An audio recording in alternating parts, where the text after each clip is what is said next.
Hello, everyone, and welcome to another episode of The Lion, the Way, and the War, where we discuss Jesus, his church, and the spiritual battle that surrounds us all. My name is Craig Allison, and I'll be your host.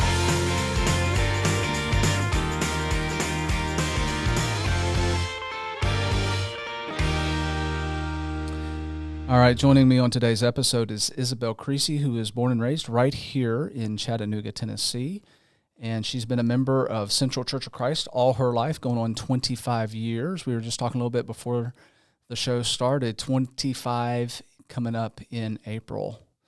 Yeah, quarter Crazy. of a century. You are an old lady. She graduated from Lipscomb University in 2022 with a degree in exercise science. And she took a year off and worked full-time at Summit Physical Therapy as a therapy technician. Mm-hmm. And so Isabel is now in her second year of grad school at Belmont University, working on her occupational therapy doctorate. And after graduation, she plans to work with pediatrics as an occupational therapist. In Isabel's free time, you enjoy spending time with family and friends, reading, yoga, outdoors, exploring new places, cultures, foods, restaurants, and you like a good cup of coffee. Oh, yeah. You can find it. Mm-hmm. Isabel, welcome to the show. Thank you. It's good to Thanks have for you. having me. Yeah, I'm glad to be here. I'm glad you're here. Yeah. Yeah, it was. We had talked a little bit about your sister being here on the show too. That would have been kind of cool. It would have been cool. Because I was so going to pitch you guys against each other. Maybe another time. maybe so. We can get her to agree to come in here. She Yes. probably knew me well enough to know. No, he's setting us up. Exactly. I'm not doing it. Yeah. So, favorite coffee? Do you have a favorite coffee shop? That's a hard thing. Right now, okay, I love Canopy on Lookout Mountain. Okay, I'm just so glad you didn't say Starbucks. No, okay, I love Starbucks. But, it has its place. Yeah. But I love local coffee shops. Yeah. Canopy's good Okay. on Lookout Mountain. Okay. Mean Monk's good, But yeah, I love a cappuccino. In the afternoon, I can do flavors, So you add the stuff to it, like some sugar and spice. I don't do and any. everything nice. I don't like much sugar in it. So just a plain cup of coffee. Are you going to add anything to it? Splash of milk A little bit of milk in the morning. Yeah, Okay. that's what I want. sugar. Cappuccino, nothing in it. No sugar. Okay. I know, I'm brave. Okay. Just a little bit of creamer. Right. I have a whole theory about coffee drinkers and what they add. Okay. Like early in life, when you still have like some zest and zeal for life, Right. you're adding stuff. Like You're making everything, it good. The people that just drink it straight black, they've just given up. I know. It's just like it's too much of a hassle. Just inject the caffeine. That's all they're in it for. It is. I don't know. I feel like this is young to only like the flavor of coffee, but I love it. Yeah, you're on a pretty fast track trajectory to pure black. I know. Scary stuff. It is. Yeah. It's serious. And you're an outdoor girl, right? You like to be in the outdoors. Oh, yeah. Okay. I love it. Yeah. Yeah. And your aunt, is it your aunt that's doing the yoga Yeah, stuff? she teaches. Yep. Did she get you into yoga? She did. I probably in high school is when I started going. Okay. And then like in college and stuff, I'd go at school and in Nashville and I do it on my own. Try to do it every day. So when I was in high school, we had a new gym teacher, female, which was weird for the day to have a mixed class with a female gym. So she came in and she was a big yoga person. All the guys, man, we were laughing and cracking jokes and Brutal. it was just like so funny to us. And so she decides she's going to do this yoga class and everybody has to participate. So of course, all the guys are just laughing and stuff. That was the most like painful experience of that was serious stuff. It's crazy. I had no idea. And it's so good for you. Like people make fun of it, but try going to a hot yoga class too. It's intense. Oh, I was sore for It's the weeks best. after that. And it's so important. Yeah. Yeah. Working areas of the body that you just. That's what I tell everyone. I'm like, do not knock it till you try it. You have to go. Yep. It's not just stretching. It's not for sissies either. No. Yeah. Yeah. So, this is going to be So I was very intentional about asking you because a couple weeks ago, for those that have been listening to the podcast or watching on YouTube, all three of our viewers, you will realize that we had Brandon Bonner on, who is a representative of Generation Z, and he brought like a male perspective to it. So I thought, it'd be kind of neat to have a female perspective and talk about some of the same things that Brandon and I sat down and discussed. And basically the conversation is centered around Gen Z. Just basically a lot of this generation is not interested in church, and they're walking away from it. So I'm going to share a few things here that are going to basically frame out the conversation. So again, for those that have been listening, Gen Z encompasses kids that have been born from 97 to 2012. So we're talking about today, 12 to like age 26. And so based on the research, current trending says that there will be 35 million people that are disaffiliating with the church by 2050. So just to maintain our current levels, that means that we're going to have to plant 215,000 churches in the next 30 years. And that's just to maintain the status quo, which is continuing to get worse and worse. So your generation is leaving the church in record numbers. And I'm just curious to know what you've seen in your peer group, if you're seeing similar things. And again, this may be an interesting conversation because you attended Lipscomb, which is a Christian university, and now you're at Belmont, also a Christian university. Yep. So what are your thoughts on this? Yeah, I mean, that's a huge statistic, and because it's been researched, it's obviously true. And I know people personally that have left the church or turned off to it, whatever you want to say. Most of my friends are believers, go to church regularly, and that is in part due to going to Lipscomb, being at Belmont. But Belmont opened it up to it being a lot more different of a demographic. I mean, there are plenty of people in my class that don't go to church regularly. Yeah. Maybe some non-believers that haven't, don't know for sure. But a lot of my friends are believers, and that's great. But I do know people personally that have left and have grown up just like me. So that's interesting. But I think another thing that I've been seeing, and so I have heard a lot of people being turned off to it, leaving the church, but also being in Nashville is an interesting place because a lot of Christian influencers are coming to Nashville like in huge groups, which is interesting. They're leaving California, which is becoming a lot harder of a place to be a believer. Yeah. And they're coming to Nashville. So that shows like a sense of revival, I feel like. That's probably a mix of like millennials and Gen Z. Yeah. So, and also I don't know if you saw that there was like a revival at Asbury College. Yeah, I was just reading about that today. And that's an interesting story. And Auburn University had a revival baptism like a few weeks after that. Right. So I think about that and I'm like, that's super awesome. That's super exciting. And it doesn't take away from the fact that the statistics are true, but I think it just shows that we're in a really integral time with my generation. Yeah. And, we want to be on the side that's like bringing people in and not pushing them away because we know that like they are getting pushed away. Right. So I feel like that's interesting. Like while a lot of people are leaving, a lot of people are being brought in. So it's just interesting to navigate that. But yes, I have friends that have left the church. And I think that's like, a lot of what they say is because of hypocrisy, or they've had a bad interaction happen with someone in their family who's a believer or in the church, or they're maybe just not interested. Yeah. So I've heard all of those common arguments. Yeah. So let's, you mentioned, the hypocrisy, and I've got down here the 7 main reasons, and I touched on a few of these when I talked to Brandon a few weeks ago. So 29, almost 30% are stating the reason they don't want to be involved in church anymore is they have a hard time believing that a good God would allow so much evil or suffering in the world. Christians are hypocrites, 23%.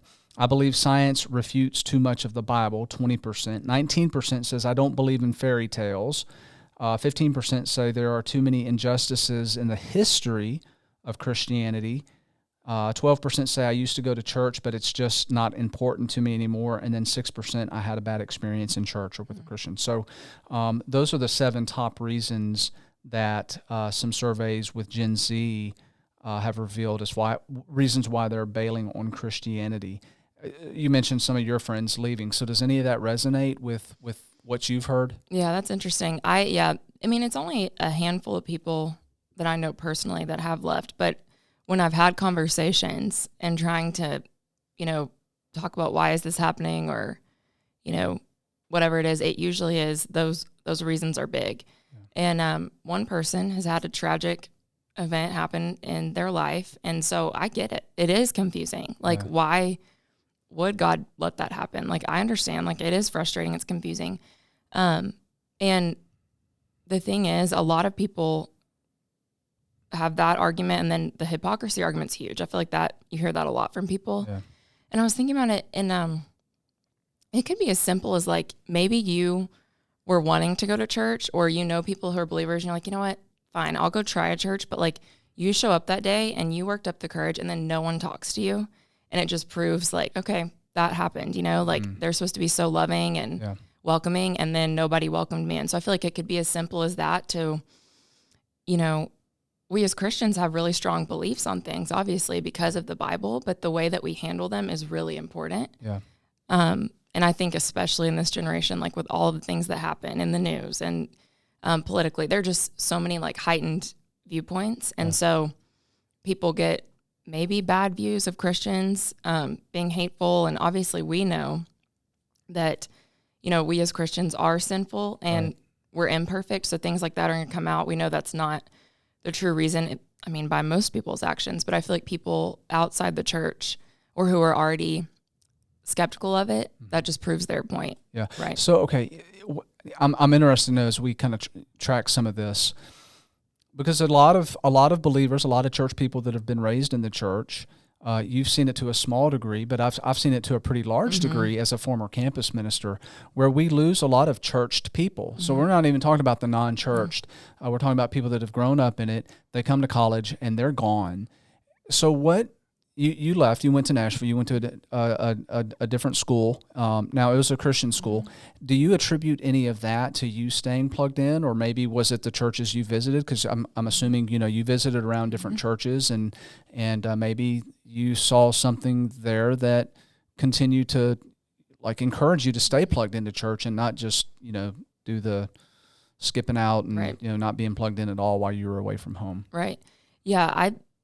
Lipscomb was a big part of it, and I think I knew that looking for colleges. And I looked at a lot of different colleges, state schools, not, but once I was at Lipscomb, I was like, no, I think this is where I need to be. It's just going to be an encouragement to be around a lot of like-minded people. And so you get there, and it is a lot of people that grew up in the church, but then also, pretty much there are groups of all, there are a lot of Muslim people at Lipscomb.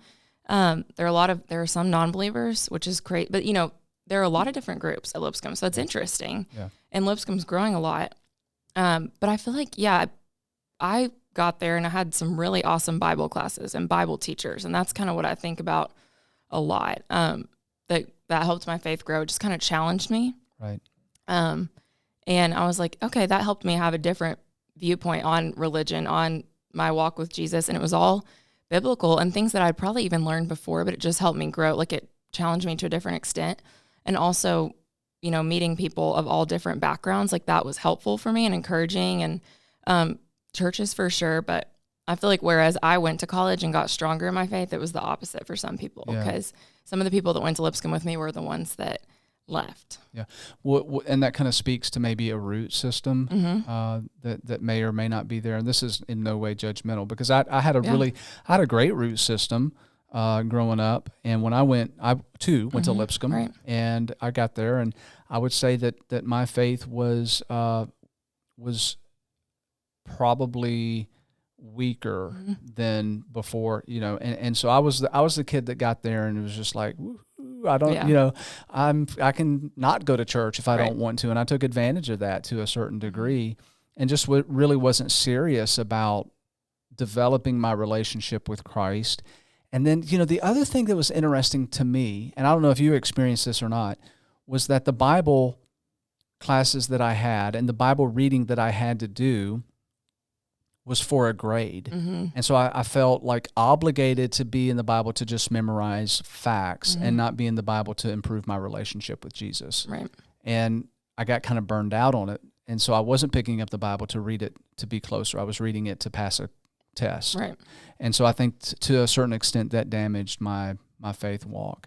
And that's a really interesting thing for me to look at that situation versus as a campus minister at a state university where kids are coming in and they're reading the Bible not to pass a class or to pass a test, but they truly want to be in the Word. Right. And I see such a spiritual maturity in them that was not there in me at that same age. And I'm wondering if you experienced anything like that.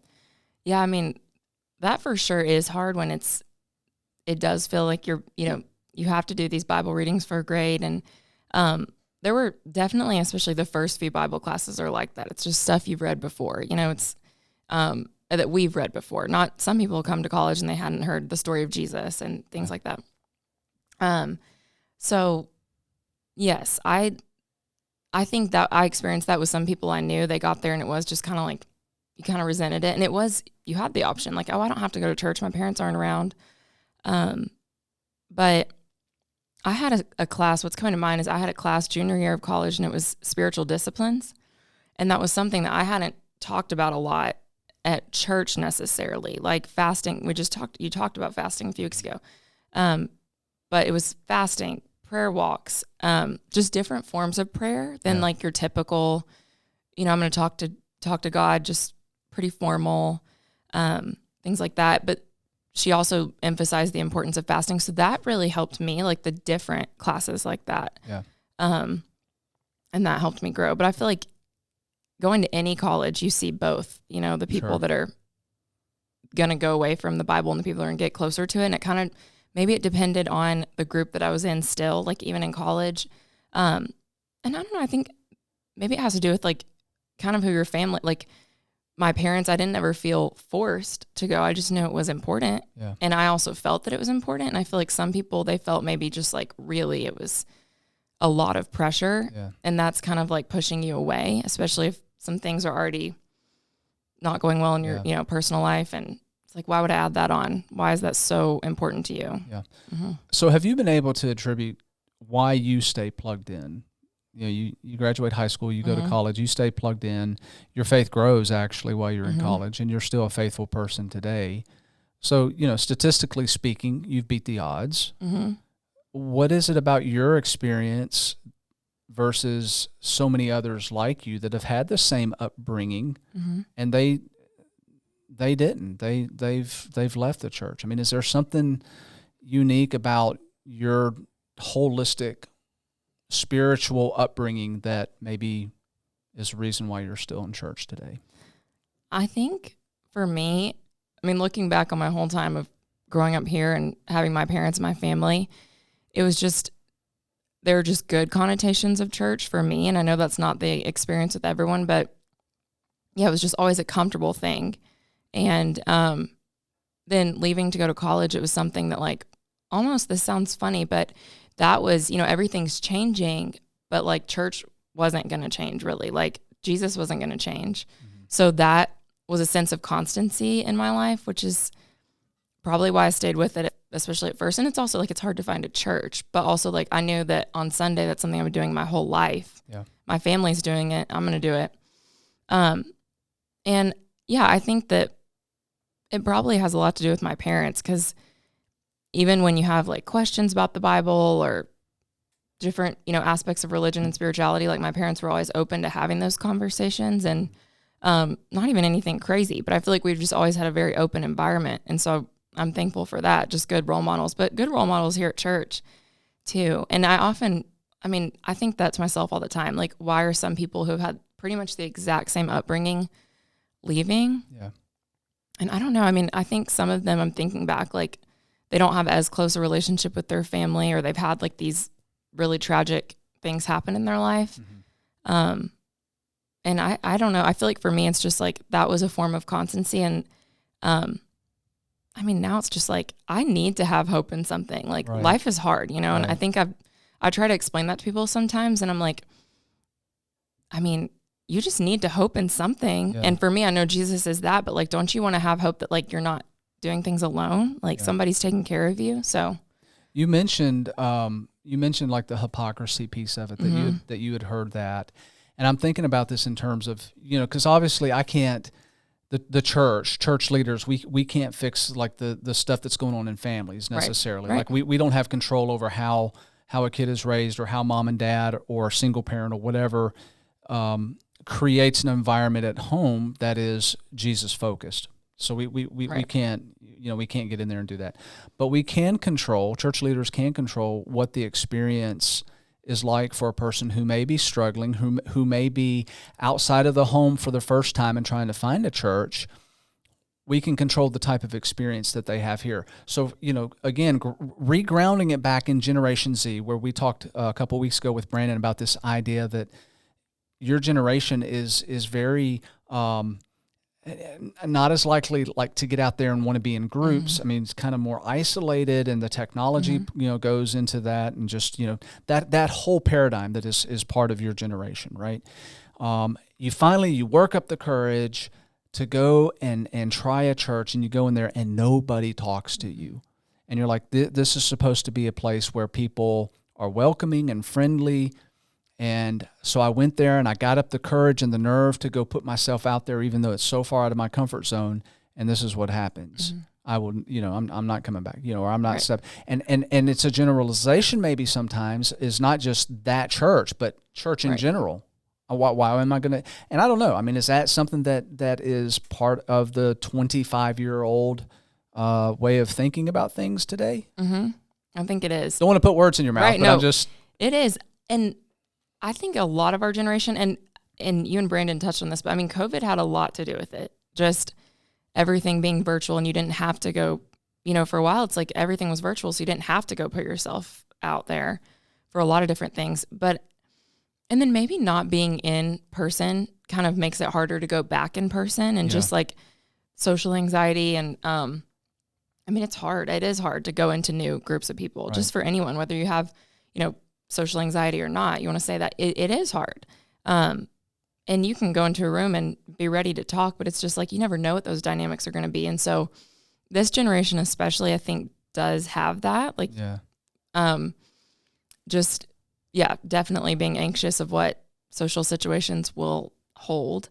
And another thing with the whole virtual aspect, that kind of took away from in person and makes it harder to go back to it, is like with the church piece, something that may have happened with our generation is it takes a lot of work to go to look for a church, or it takes a lot of work to get plugged into a church. Yeah.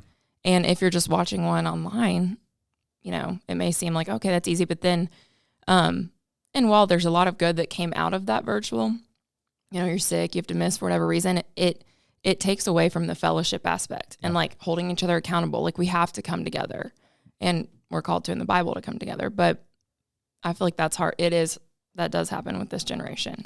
Talk about how important it is for your age group to have an authentic experience in their religion and their spirituality. It's important.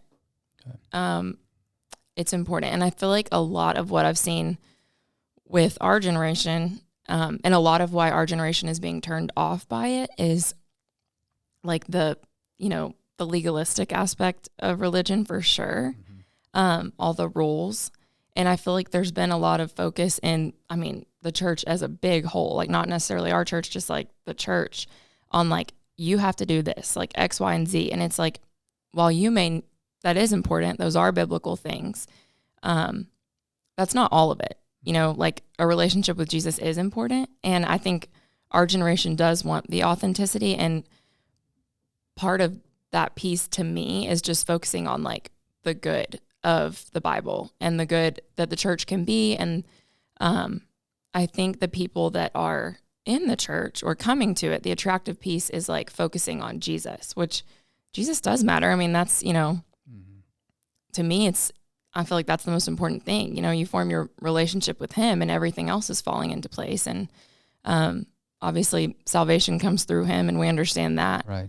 But I think that's big to my generation, is that's why people are turned away from it, if there's a focus on the rules. Yeah. So how does a church leader or a group of church leaders, how do they navigate that today, especially, coming from a I'm going to get in so much trouble for saying this, but let's just say, the traditional, very conservative minded church whose identity is based on these strong-held convictions, doctrinal convictions that can be viewed as legalistic. Right. So they want to maintain that, but they also don't want to run people off. They want to be inviting. They want to be welcoming. They want that fellowship to take place, especially with the younger generations, because I mean if we're not keeping the younger generations, what's going to happen to the church? Right. You know, it's going to end up folding. Right. So how do those churches with that type of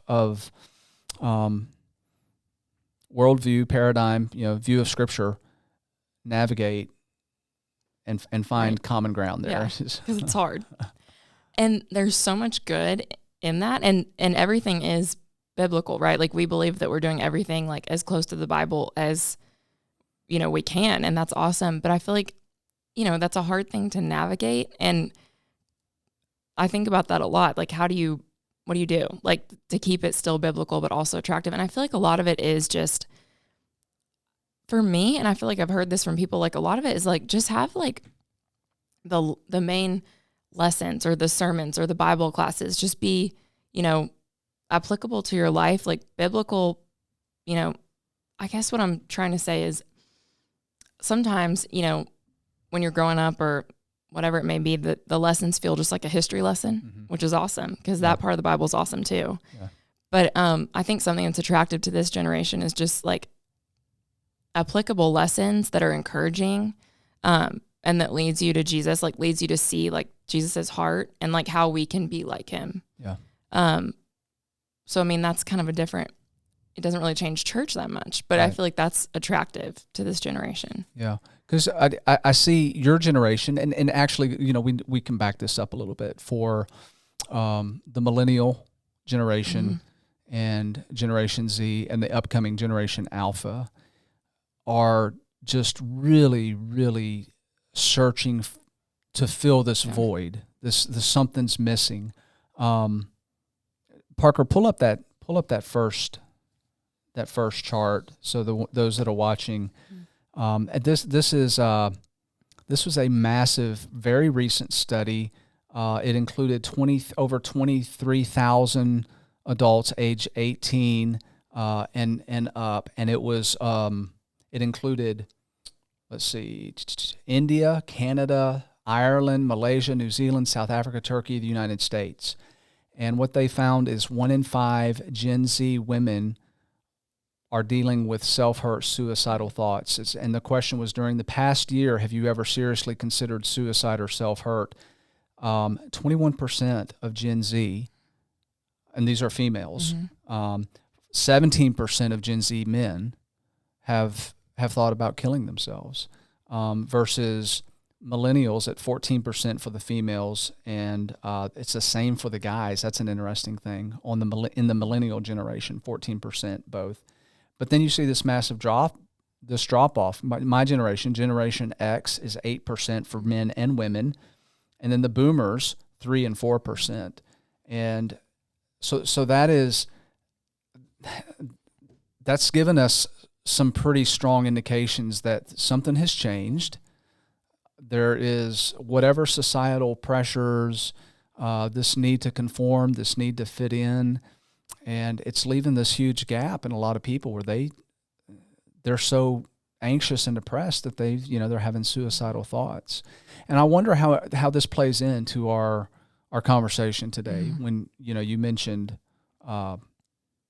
needing to go to church and find something that can be taken away and applied to your life right now to fill that void. And so I guess what my question in all of this is the church today responding to that need for your generation? And if so, how? The ones you see that are doing it right, and how not? The ones that, and that may be the majority of churches, that they are not responding the way that they need to respond. I feel like, yes, the churches that I have seen are responding to it. I mean, it's a hard, first of all, that statistics is sad in this generation that's the case, but I don't, that doesn't surprise me. Because this generation is searching for something, and our generation asks a lot of questions, and especially with all the bad, the evil that's in the world, I think our generation wants answers and wants a way to deal with it. And we know that, Jesus is the answer, but we have to convince them, we have to help them to come to that and believe that. And I feel like a lot of churches have done well, because I feel like even here, the young adult group is huge and the college group is huge, and it's awesome. And other churches that I've seen are doing a really great job of that too. Mm-hmm. And that's encouraging. Yeah. And if you can have someone, we're on the college campus, so you think about that. If you can have someone that you already think is really cool, a great person, and then you find out that, okay, so like they go to church, like they have this faith, that draws people in. So I feel like churches that have really plugged into their young people, I feel like that's super important. Mm-hmm. And I feel like most churches now that I can think of are doing a good job of that. Yeah. Some more than others. I mean, it's hard, especially if it's a smaller church. So I feel like that's a big piece, is just focusing on the young people. Because if you can have someone encourage you and bring you in, and that's encouraging and that's helpful. So I feel like, yes, churches are doing a good job of responding to it, but it's hard to navigate, especially, mental health and everything. That's hard to navigate. Yeah. Especially because it's hard to tell someone that,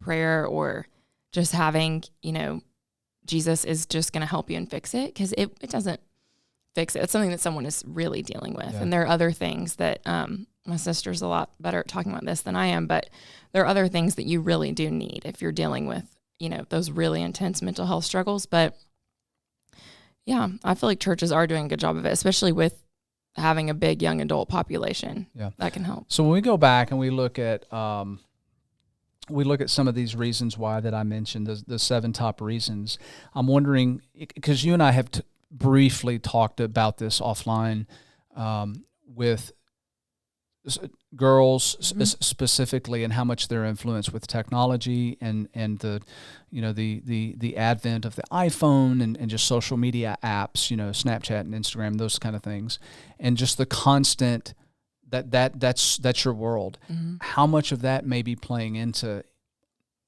all of this stuff?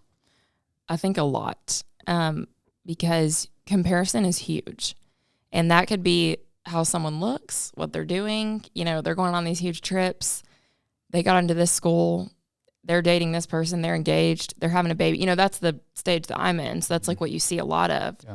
And if you're not in that stage, that's hard. And it's like your whole Instagram feed, and, girls, guys, whatever. But for girls, it's super hard. And I only have Instagram, but, TikTok, Snapchat, all of that, Instagram, it draws you in. And I feel like it can be encouraging. There are so many good aspects of social media, but it's also discouraging. And I don't know, it could be anything from you don't get as many likes, you don't get as many, hits on whatever post it is, or someone's not answering you back. And, so if you're already feeling discouraged, or, I think it feeds into it. And I, when I look at that statistic, and there's another one here, this is it's basically how many young women are seriously struggling. The prompt question here is, during the past year, have you ever felt depressed to the point that you felt sad or hopeless almost every day or more than a couple weeks consecutively in a row? And so I don't know if you can see. No, you're not going to be able to see it from here. So for the ladies, for the girls, Gen Z, 41% are dealing with that, versus 31% of men. So still, in your generation, there's a large part of guys are also dealing with this too. But to have 41% of young women, that's a sad thing. Yeah. This is seriously struggling. So this is getting into that depressive state that is just, they're hopeless. Mm-hmm. Versus, and again, this is a contrast now between the generations. Only 26% of Gen X and only 19% of Boomers. So, and that's for the females. So, you're talking about almost double today versus the Boomer generation. And what's the difference there? It's technology certainly wasn't there, right? The iPhone wasn't there, and I just wonder how much of a piece of that is playing into the equation.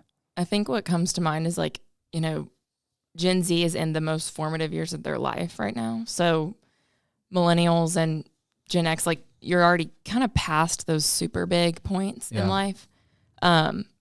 Where in your 20s, I mean, even I can say this because I'm living in it. So much change is happening in who I am, who you are as a person in your mid 20s. Yeah. And even in my core friend group right now, like some of them are married, some of them are engaged, dating, or single. And some of my close friends are even having babies. And it's like all in this really early, So you're trying to figure out those things. You're trying to get a job. You don't really know what your life is going to look like for sure yet. And then I feel like having social media and then you throw in that comparison piece, that leads to like discouragement and, that's hard. And then also with our generation as a whole, I feel like the media and social media shows you really negative parts of the world. Right. Yeah. Which it does. Like, and absolutely. And there's a lot more good in the world than we see. Right. And that's something important to remember. But in our generation, you're just like constantly looking. I mean, my Instagram feed shows me things. I'm like, what? Where did that even come from? Right. Like, why? I mean, this is terrible, And so I feel like then your algorithm starts showing you more of that. Yeah. You saw one video, but it's like a terrible news story. And, so I feel like that's, when you're on these apps, which our generation is heavily on them, you're seeing a lot of the bad in the world. You've got the comparison piece, and it's just like all of this negative energy in your head, and you're already overwhelmed with what your life is going to look like. Yeah. So I feel like that's a big piece, is that this generation is just in super formative years. Right. And you've said a lot of stuff here that is like, we can go down so many, like you said algorithms, like everybody my age or older is like, what? Right. What algorithms? What, but that's a real thing, right? Mm-hmm. I mean, that's like, I don't think that my age understands the nefarious, intentional stuff behind some of these social media apps that pull people in. Mm-hmm. And man, it's kind of scary when you stop thinking. Here, this is a funny story too. Just thinking about, as you're talking, I'm thinking about my daughter, who's your age. Yep. When she was younger, she had Snapchat, and she was stressed out because she was trying to keep, I don't know how many, like 40 different streaks. Yeah. going, and it was like it was a full-time job for her to keep that going. And so you look at, you're in your 20s and there's a lot of changes going on, like you've mentioned, getting jobs and like maybe starting families. And so you've got all this other stuff. And then like the social media presents like another set of things that you just have to do. It's like, have I checked all these feeds? Have I responded? Have I liked this? Because I'm going to be judged if I don't like my friend's thing. And she's going to be like, well, what, comment, whatever. All of this like really bizarre, weird stuff that, like the boomers, they and certainly before them, like the greatest generation, the silent generation, have no idea that this is stuff that you guys are faced with today. Right. Which this last chart, if Parker, pull up this last chart, number 3, young women feeling very stressed. And I get this, Generation Z, 49%. And this is not a little stress. This is like frazzled stress, like the type of stress that only doctors going into surgery should be feeling. It's just crazy amounts of stress. 49%. What's happened? What's going on? Yeah, that doesn't surprise me, because I have experienced the stress piece. I have experienced that. It's just like, it does feel so stressful. And a lot of my friends, you joke about it, you're like, I'm so stressed, but it's a lot of people that really do feel that way. And I don't know, I really feel like social media and technology, and we live in such a busy world. It's always been that way, but now it just feels like there's so much going on and so much you have to keep up with. And for girls specifically, and I don't know, I'm not a guy, so I can't really speak to it, but for girls, it's already starting with my, my younger cousin. She's 12. She's already experienced this. And it happened all the way through my middle and high school experience. And, it kind of tapers off in college, and you just kind of figure out who you are a little bit more, and then now a little bit more. But it's like you see a birthday party that you weren't invited to, or a sleepover. Yeah. Or a group text that you weren't added in. And like to a girl, that's just so stressful. And it's like your friends, and they didn't tell you that was happening. And so like that comes into mind too. And it still kind of happens. Like if you're like, that's why wasn't I invited to that? So I feel like it's just like you're stressed to keep up with social pressures and like, does my life look this way? Like, also, am I doing well at work and school? Like, am I taking care of my family the right way? Like, there's all of that. Like, there's just so much as a woman you have to keep up with. Yeah. So. Yeah. Not to mention at, those formative ages, you're already insecure. Right. You're just like, and for context, and I think for the older listeners here, because they're like, yeah, but I mean, when I was a kid, I wasn't invited to birthday parties. But the difference is that, you weren't invited to the parties, but you're not seeing the pictures of all the fun being posted, for the next 2 weeks. Right. And this like just in your face kind of, you were excluded and you missed out on something. And that kind of thing is happening every single day. It's it's pervasive.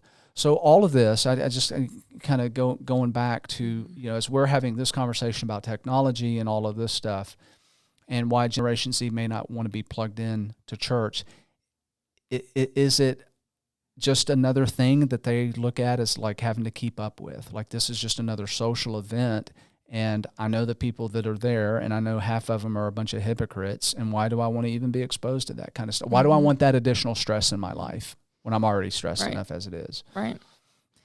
I think yes. And like I said earlier, I feel like it just feels like it's a lot of work. So yeah, why add that on? And if you're telling me I need to do X, Y, and Z from the Bible to, get the salvation you're talking about, or, you want me to work on my faith and, read and pray and, lean into other people and, encourage them. Like, it is a lot of work, right? Like, from someone that's outside of it, to them it is. Yeah. And also another piece that's like different, but another piece that feels like work is sometimes church, and it does not happen here, but there have been churches that I've gone to that like it's exclusive. Like, people, you walk in and like people are in cliques, which is weird. It's like high school. Yeah. And so that feels like work to find your group, like at church. Right. And yeah, that's already hard for our generation. Yep. And then you're like, well, I mean, do I really need to go and get plugged in with this group of people that they come to, they meet up every Wednesday and they see each other every Sunday. And it's like, they already know each other. Right. It's too much work. Why should I go and try and fit in, So I feel like that's a big piece of it too. Yeah. And so what I hear you saying is that what churches ought to be looking at, and if they haven't already done this, they need to do it yesterday, is sitting down and saying, what we need to provide here is an oasis for the, so when people come here, they see this as a, just like welcoming, yes, comforting, to get refueled from what your generation is having to endure, rather than create another situation. Right. And so I think that's very doable. Mm-hmm. And I think, like you mentioned, there are a lot of churches that are getting on board with that and understanding that's what we need to do. But the catch is, a lot of churches, they get that, but they don't know how to implement something like that. They don't know what that looks like. And I think that's where we're going to have to, church leaders are going to have to lean on your generation, say, help us out here. Right. Tell us what this needs to look like. And you've already hit on some of it, the click stuff. And if that's your church, and if church leaders are listening, and and I tell you, every church leader, they knows it, that they will know if that exists in their church. Trust me. Yes. They need to get rid of that. That's got to be squashed out, because if you want a guaranteed way of having a Gen Z walk in and that never walk back in again, they walk out and they never come back. Have that type of, that's a huge piece. Yep. And not be welcoming. Right. Yeah. Right. And you think about, like, you may think you've got it covered, like someone is welcoming when you walk in, or, there's usually someone that sees a new person and they'll go up to them, but like, you don't know if that's the one day that like no one does go up to that person and welcome them and, tell them of opportunities, these are other people you can meet, introducing them to other people. Sure. And it may be the one day that no one says anything to them. So it's just like, just being intentional about, because it's uncomfortable to walk into a new church. Yep. Like, even from the time you open the front door, it just is. Like, even if you're on vacation, and you're going with your family, it can be uncomfortable. It's weird. Right. Because it's not your home. And so, especially if you don't even have a home church, it's like you really don't know what to expect. So I feel like, that's a big piece. And that speaks to, we haven't talked about it but that kind of speaks to the importance of mentoring Yeah. And having relationships, having people that care enough about, and I'm not talking about your age group. I'm talking about like my age group and millennials forming relationships with Gen Z outside of church, so they get to really know that person to a point where it's not as weird to say, hey, come visit church with me. And you're bringing that person in with you versus, a person trying to come in off the street. And because that's what we're supposed to be doing as Christians is going out into the world and forming those relationships. So I want to talk too about these reasons that I've mentioned. Current cultural worldviews, entertainment, celebrity influence, educational systems that are out there. I hate to put labels on stuff, but there's a level of indoctrination that's taking place that I've seen. Why is the influence of people that you may not know, like celebrities, overpowering a lot of folks that have been raised in and have relationships with, their own family, people that they actually know, but a celebrity or some influencer on social media is presenting like this is your worldview narrative, this is the doctrine, this is how we approach. So I'm thinking just a lot of the crazy like subjective morality and that kind of stuff. Now it's like your truth is your truth, and that diminishes God, right? Because He is moral absolute, right? Why is Gen Z so, I guess, attracted to like going to that? Because everybody else seems to be doing it, and that's what I'm going to do to fit in, kind of stuff. And I thought peer pressure was a thing that was gone, but apparently not. No, I don't think so. Yeah, there are a lot of different groups and celebrities and things that come to my mind, and that is a confusing thing. Like, why does that happen? I don't know if it's because people have experienced stuff that, maybe in their family or in the church, like we had talked about earlier, and that was negative. So it's like, okay, now I'm searching for something new. And I feel like a lot of the people that I'm thinking of just are not even open to even people they love. They're like, that's awesome. Like, you do it, but I'm over it. That was not good. And so then, you see these celebrities and you're like, that's awesome. Like, so many people are behind that. And like you said, like, speaker and whatever it is, like it becomes this like super welcoming thing. Like, okay, so I can be a part of like that group. And it's just super like positive and welcoming. And so it feels like a new sense of security, like a new, they find these people that have these new viewpoints. Yeah. And you said it earlier, our generation is looking for things. Yeah.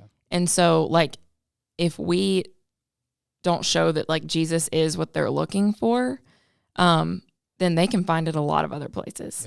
Yeah. Just other things that fulfill them. Now we know it's not really fulfilling them. Yeah. But to them it is. Yeah. I'm looking at, so I know more than a few situations where good parents, traditional values, and they raise their child 18 years. They've poured in, they've influenced the child. The child goes, and in 4 short years in college, they have, and I know some rebellion is normal, but in 4 short years, they've taken that 18 years and tossed it out to the point where they will not speak to their parents because they voted one way or another. And it's like, you're the worst human on earth. I cannot have a relationship with you. I'm not even going to talk to you. And I saw that this election cycle where people who had relationships totally did away with folks that were voting a certain way. Right. And, this is like cultivated long-term relationships that have been built. And I don't understand that. I don't think my generation understands that because like we have this ability to, like, we can completely disagree on stuff and we'll holler at each other and everything, but the next day we're drinking coffee together. Right. But if I did that and your generation was like, I'm done with you. You're dead to me. Yeah. There are a lot of strong personalities in this generation. Like, that's how I don't understand it either. Is, why can't we all just kind of like disagree and, that's just how still we feel. Still be friends. Right. Yeah. Because if we all thought the same anyways, it'd be boring. Yeah. So, and then when it comes to these big ideas, like why can't you just, take it for what it is? We may view differently, but I that happens a lot in this generation with just totally being done with their family. Which is weird because your generation is the one about tolerance. Yeah. Like we need to tolerate, but then it seems like you're not going to tolerate if I don't agree with. Well, if it's not what I believe, right? Like I'm not going to, right. So it's an interesting thing. Yeah. It is all about tolerating and then obviously not. Right. Yeah. I don't know. I think that social media is a big part of that because maybe it's like you don't even want to say the wrong thing. So you're just like, you're really going all in with a certain belief. Because the other belief is you're going to get canceled, right? The Mm-hmm. cancel culture kind of stuff going on. Yeah. Right. Which is social suicide. Right. You don't want that. Which is that. I mean, that's legitimate. That's something. I mean, that's a reason that I can be like, okay, I can understand that. Yeah. Because for your generation, that is. It's like if I don't, the pressure's so strong to conform to whatever cultural standards are there today. If I don't do this, if I don't make a public, and deny people that are not in that, say no, that's not good. I'm done. Yeah. I don't have a life anymore, which is scary. It is scary.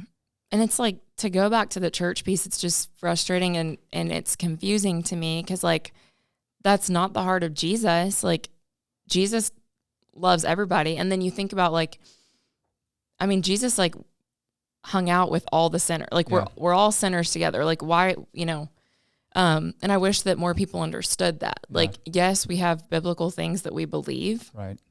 But, like, that doesn't mean that there should be this, like, hateful thing. On either end, but like we know that like that's not the intention and heart of Jesus. And I wish like other people knew that. Like I feel like that's a big reason why people are turned away from the church is they feel like there's just like so much hate. Like especially if you do one thing wrong, then they're like, well, there's no point. Like why would I want to be a part of that? Because I'm just doing a lot right now that's not biblical or what my parents are gonna like. So then they just totally aren't interested. And I feel like that's an important piece to try and tell people is like, no, that's just not what Jesus intends at all. Like really, the whole message of the Bible is love. Right. Yeah. So I feel like that gets confused a lot too. Yeah. And it's love God, but love others too. Right. And you see that repeated over and over and over again. Yeah. Okay. So I told you this was going to happen. Right. Like we went off. We did. I have some other stuff here that I would have covered, but we're quickly running out of time. So we're going to do this. I think just a summary here is a couple of things. First of all, churches need to sit down and be, if nothing else, aware of some of the struggles that your generation has that's unique, and be open and understanding to listening to the struggles that you guys have and how churches can respond to that. Second thing I picked up on is, which I like to focus on positive stuff, is there is kind of a revival. So there's this kind of dichotomy that's going, while yes, there's a lot leaving, there's also a lot getting plugged in and having this, I think, recognizing that they need something more that the world is not going to fill, social media isn't going to fill, and that answer is Jesus, which is a super cool thing. The third thing is, we didn't overtly mention this, but maybe it's time that that we look, not just Gen Z, but everybody look at taking a media fast and just, maybe for a week or so, just see what happens. Yeah. There's an interesting study on that too. They did a study, and people were having like literal withdrawal symptoms from after a day without their phone or something. So anyway, consider having a media fast. May be very helpful. Okay, I always like to close out the show with the guest reading a passage of Scripture. It could be their favorite passage or something else. So what do you got for us, Isabel? All right. This one has stood true for me for a lot of years. It's my favorite. It's a passage, 1 Corinthians 13:4 through the first part of 8. Love is patient, love is kind. It does not envy, it does not boast, it is not proud. It does not dishonor others, it is not self-seeking, it is not easily angered. It keeps no record of wrongs. Love does not delight in evil, but rejoices with the truth. It always protects, always trusts, always hopes, always perseveres. Love never fails. Yep, that's a good one. All right, folks, if you are wanting to give us feedback, email us at thelionthewayandthewar@gmail.com. If you've got some, and you can see the email address right there on your screen if you are watching. If you've got ideas for a guest, I'm always open to looking at that. As a matter of fact, some of the guests we've had, some of the topics we covered have been because of your feedback. So keep giving us feedback on that. If you're interested in being one of our sponsors, contact us also at that same email address.